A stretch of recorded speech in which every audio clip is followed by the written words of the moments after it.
कर्नाटक में अभी एक चीज़ चल रहा है पिछले समझ लो नवंबर 1 से गवर्नमेंट की तरफ से ये बताया गया है कि विद इन 100 डेज अभी नवंबर 1 से जो चालू हुआ है उसमें सब लोगों को ये बताया गया है कि जिन लोगों का जो खाता है ए खाता या बी खाता जो भी है उसको आप लोग ई खाता में कन्वर्ट कर लो कि जैसे दूसरे स्टेट में पट्टा सिस्टम है। आप एक सेल डीड बनाए, सेल डीड के बाद आपको 1-2 साल में पट्टा मिलता है। पट्टा क्या होता है? कंक्रीट डॉक्यूमेंट होता है। उसी तरह कर्नाटक में क्या है कि खाता सिस्टम है।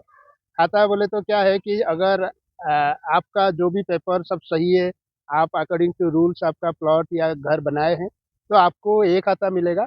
अगर उसमें कुछ डेविएशन है, कुछ भी प्रॉब्लम रहा है, तो आपको बी खाता मिलेगा। लेकिन उसमें एक आपको एक ट्विस्ट बता रहा हूँ, ये जो डेविएशन वाला चक्कर है ना, ये डेविएशन आप इंडिया के कोई भी सिटी में चले जाइए, कोई भी बड़ा सिटी में आप चले जाइए, वहाँ देखिए ये डेविएशन बहुत कॉमन है।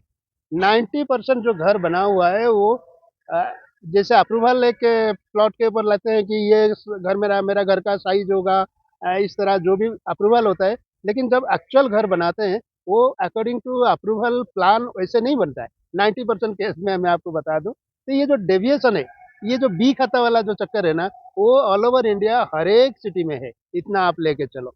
फिर होता क्या है कि बीच बीच में ये जो म्यूनिसिपैलिटी हुआ या कॉरपोरेशन हुआ, इन लोगों को पैसा की जरूरत पड़ता है।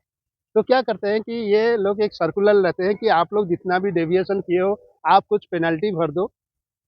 उससे हम लोग क्या करेंगे, उसको रेगुलराइज कर देंगे। जैसे कि कर्नाटक में क्या है, आप उसका जो वैल्यू है 5% से 10% के बीच में भर दो, फिर आपका जो बी खाता है उसको हम लोग ए खाता कर देंगे। ये होता है, ये आप समझ लो कि गवर्नमेंट का जो एक आप बोलते हैं कि आत्मनिर्भर योजना, ये सिर्फ रेवेन्यू डिपार्टमेंट में नहीं है। आपका जैसे आप ले लो इलेक्ट्रिसिटी में, इलेक्ट्रिसिटी वाला डिपार्टमेंट में उनको पैसा चाहिए होता है।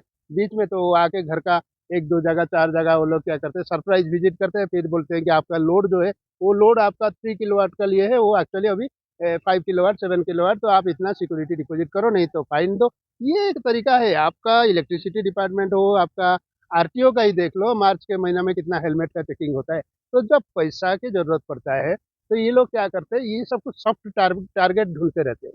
तो हम लोग कंसंट्रेट करेंगे अभी कर्नाटक का ये रूल के ऊपर।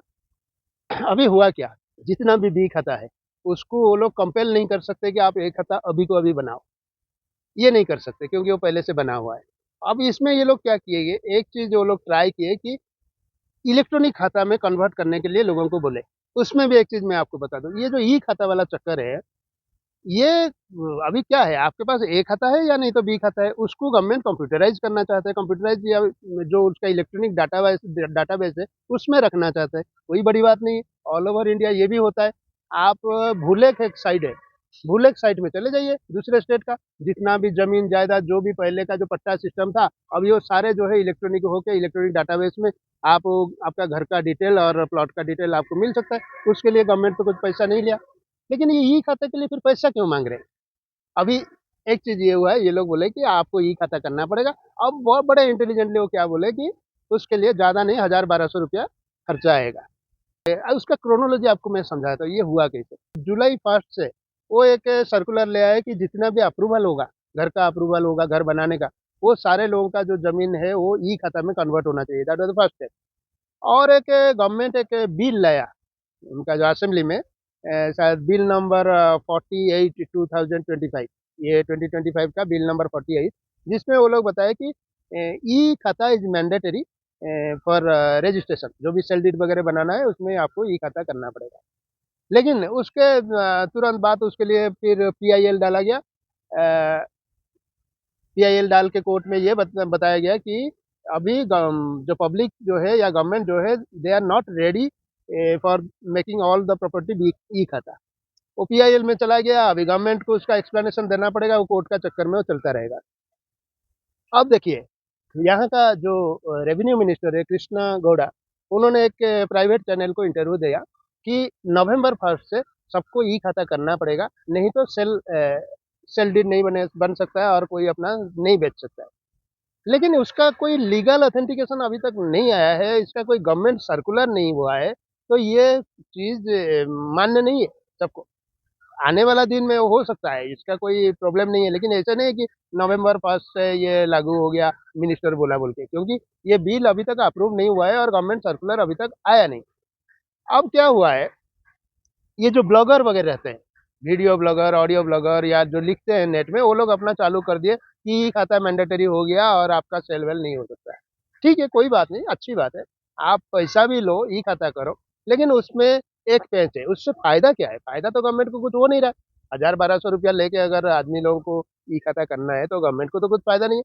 उसमें एक पेंच ये है, जो थोड़ा बहुत सीक्रेट है सब लोगों के लिए, जो जनरल लोगों के लिए, कि आप ई खाता तभी मिल सकता है आपको जब आप आपका प्रॉपर्टी ए खाता होगा। इसका मतलब क्या है? इसका मतलब है कि आपका अगर बी खाता है, उसमें आप विथ जो भी पेनल्टी वगैरह दे के उसको पहले ए खाता करिए। ए खाता करने के बाद फिर आप ई खाता के लिए अप्लाई कीजिए। ये चीज़ को घुमा के बोला गया। फिर एक एक चीज़ आया, उसमें वो लोग रिवीजन क्या किए, अगर आप 2 रिवीजन लाए, बल्कि एक रिवीजन ये लाए कि आप अगर ए खाता करना चाहते हो, तब भी आपका बी खाता को पहले आप ई खाता करो। ये टोटल कन्फ्यूजिंग है। करना क्या चाहते हैं? करना तो सिंपल है, करना ये है कि भाई तुम्हारा बी खाता को ए खाता करो, हमको थोड़ा पैसा दो, हमको पैसा देने के बाद हम एक ए खाता कर देंगे और फिर आप उसको ई खाता में कन्वर्ट कर सकते हो। ये उतना सिंपल है, लेकिन उसका जो लीगल प्रॉब्लम है, उसकी वजह से ये लोग कुछ कंपेल नहीं कर सकते, इसको घुमा रहे हैं। गोल-गोल घुमा रहे हैं। फिर अभी देखिए एक रिवीजन ये भी लाए कि आपको ईसी देना नहीं पड़ेगा। ईसी है कि ईसी आपको जैसे बैंगलोर जैसे सिटी में 1000-1200 रुपया करके निकालना पड़ता है। वो गवर्नमेंट ने बोला कि आपको इसी चीज़ का ज़रूरत नहीं, आपको कोई ज़रूरत नहीं है। आप सिंपल सा बात है, हमको पैसा दो, आपका पेनल्टी भरो, आपका ये चीज़ रेगुलराइज़ करो। लेकिन उसमें भी एक लीगल प्रॉब्लम है। उसमें लीगल ये प्रॉब्लम है कि जितने सारे फ्लैट ओनर्स हैं, अपार्टमेंट ओनर्स हैं, उन लोगों का प्रॉब्लम मल्टीपल है, बहुत सारे प्रॉब्लम है, जिसकी वजह से इतना ईज़िली उनको एक खाता नहीं किया जा सकता है। लगभग वो आप देख लो कि बैंगलोर जैसे सिटी में अराउंड 20 लाख्स आपका बी खाता है। और ये जो बी खाता टोटल है, उसमें गवर्नमेंट क्या बोला? गवर्नमेंट बोला कि नहीं, जो छोटे-छोटे प्लॉट हैं और जो छोटे प्लॉट में जैसे घर बनाया हुआ है और जिसका रोड है घर के पास, उन लोगों को सिर्फ़ वो क्या किया जाएगा, अभी बी खाता को ए खाता कन्वर्शन होगा। इसका मतलब आउट ऑफ 20 लैक्स अभी वो लोग सिर्फ़ 6.5 लाख प्रॉपर्टी को सामने रखे हैं, जिनको वो लोग बी खाता से ए खाता कन्वर्ट करेंगे। कुल मिला के मेरा ये कहना है कि ये गवर्नमेंट का बहुत ही बड़ा कन्फ्यूज़न स्कीम है, उसमें आप लोग समझिए।